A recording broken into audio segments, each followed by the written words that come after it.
Qu'est-ce que tu faisais avant de rentrer chez Delacour au Jardin?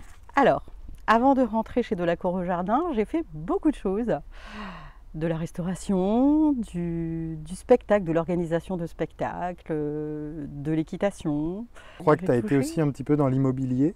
C'est mon premier métier, mon tout premier métier que j'ai beaucoup aimé, qui n'a pas duré longtemps parce que changement de projet de région, mais je me suis éclatée pendant 1 an sur mon premier métier qui était dans l'immobilier, tout à fait, en Île-de-France. Et alors, qu'est-ce qui a précipité, entre guillemets, ta reconversion? Sur les conseils un peu d'une amie qui m'a dit à plusieurs reprises Karine, arrête tout ce que tu fais, arrête l'immobilier, c'est fait pour toi, rejoins-moi, viens dans l'immobilier.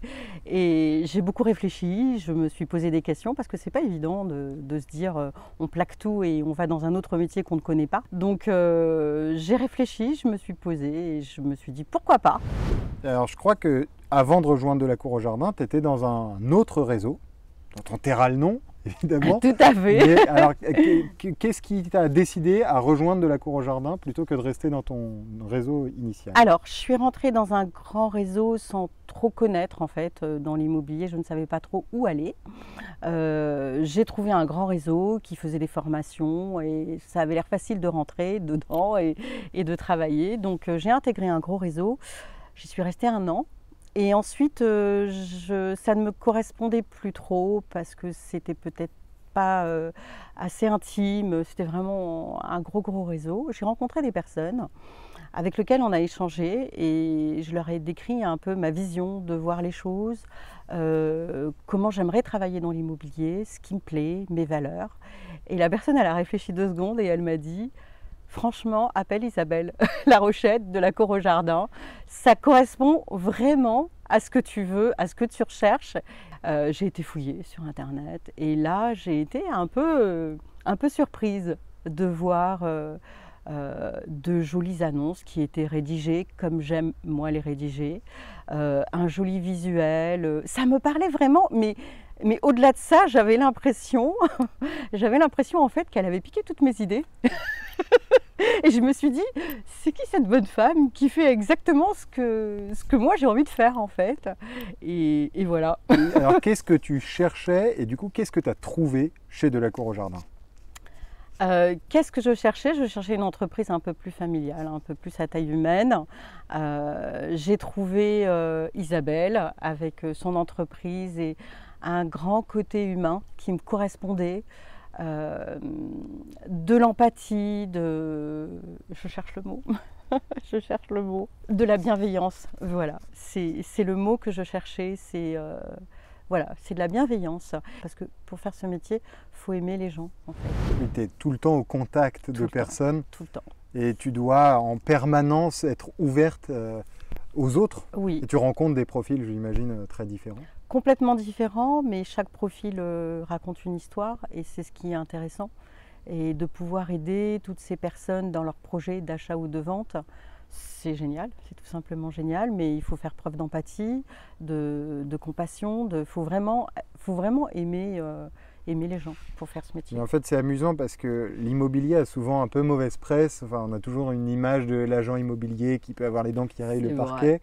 Et alors que c'est quand même un métier qui a du sens parce que tu n'es pas dans un immeuble de verre à gérer des chiffres. tout à fait. Tu es en contact avec des gens qui ont un projet de vie et tu dois les mener au bout, Exactement, quoi. exactement. Et c'est vrai que cette image un peu d'agent immobilier me gênait énormément au début parce que j'en entendais tellement du mal et que j'avais parfois presque honte de dire je suis agent immobilier parce que la publicité n'était pas très bonne. Et en fait, c'est dommage. C'est dommage parce que les personnes, elles ont juste envie qu'on soit transparente avec elles et qu'on leur dise la vérité. Et elles entendent et elles sont très contentes en fait. Mais il ne faut pas mentir, il ne faut pas raconter de bêtises, il faut faire son métier honnêtement, en toute transparence. Et c'est, je pense, ce qui marche le mieux, ce qui fonctionne le mieux en tout cas. Alors justement, pour bien faire son métier, il faut avoir de bonnes armes. Ces Ouais. armes, ça peut passer par la formation, par un accompagnement. Quelle formation, du coup, tu as reçue en rejoignant Delacour au Jardin? Alors, j'ai fait une semaine d'intégration qui était une semaine de formation assez intéressante, contrairement à tout ce qu'on peut trouver sur le marché.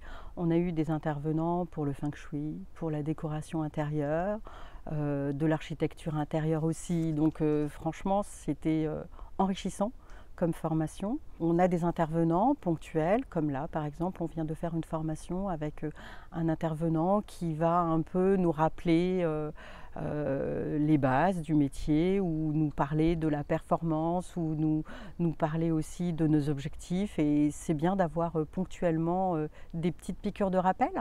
Et des formations aussi, bien sûr, qui sont obligatoires tout le long de l'année. Quels sont finalement les grands points positifs d'être indépendant? J'imagine que c'est d'être libre, de s'organiser comme on l'entend, Tout à fait. d'être son propre patron. C'est un truc qu'on peut entendre un Oui, petit peu à toutes les bien sauces, sûr.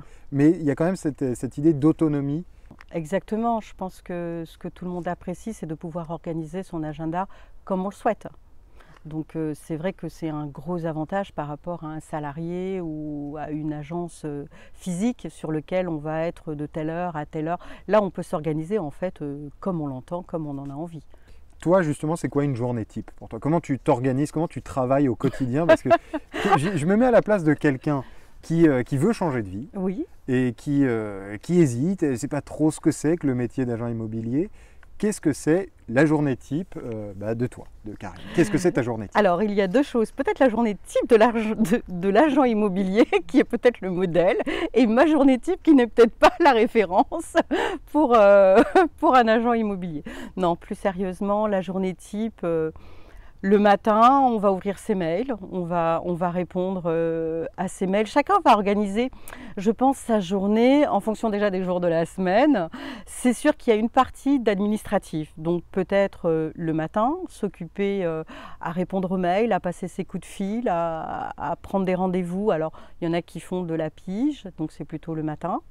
L'après-midi, on a souvent des rendez-vous qui sont déjà organisés. Ça va être des rendez-vous pour des prises de vue sur des maisons, un shooting photo pour un mandat qui est rentré. Ça peut être un rendez-vous pour aller prendre un mandat ou tout simplement une visite. Le planning idéal, on va dire, il est sur toute la semaine. Et essayer, on a un métier justement, l'avantage c'est de pouvoir s'organiser soi-même, mais l'inconvénient c'est aussi qu'on peut partir un peu dans tous les sens et se laisser un peu déborder par notre activité. Donc l'idéal, Il faut être un peu carré. voilà, il faut réussir à trouver une organisation le lundi matin, lundi, mardi, mercredi, jeudi, et se forcer à le tenir un minimum pour pouvoir avoir un peu ces plages d'administratif, parce qu'on n'a pas de secrétaire. Oui. Donc il y a la gestion de nos propres dossiers, il y a l'échange avec les notaires. C'est pas tout de rentrer des mandats et de les vendre. Ensuite, il y a aussi tout ce travail derrière qui demande aussi beaucoup de temps. Tout le suivi sur un dossier. Le suivi de dossier, exactement. Et tu dirais que tu passes combien de temps en moyenne sur le terrain? Je dirais que ça représente 60% de mon temps. Ah, donc tu es quand même beaucoup en vadrouille. Oui, je suis beaucoup en vadrouille. Et les autres 40% vont être sur l'administratif. Mais je suis beaucoup en vadrouille, oui. Comment tu prospectes tes clients? Par le Alors, bouche à oreille ou tu as d'autres j'ai moyens? de la chance aujourd'hui de ne pas prospecter. En fait, je fonctionne beaucoup sur la recommandation. Donc du coup, on m'appelle pour me confier des biens à la vente. Donc je sais que j'ai beaucoup de chance.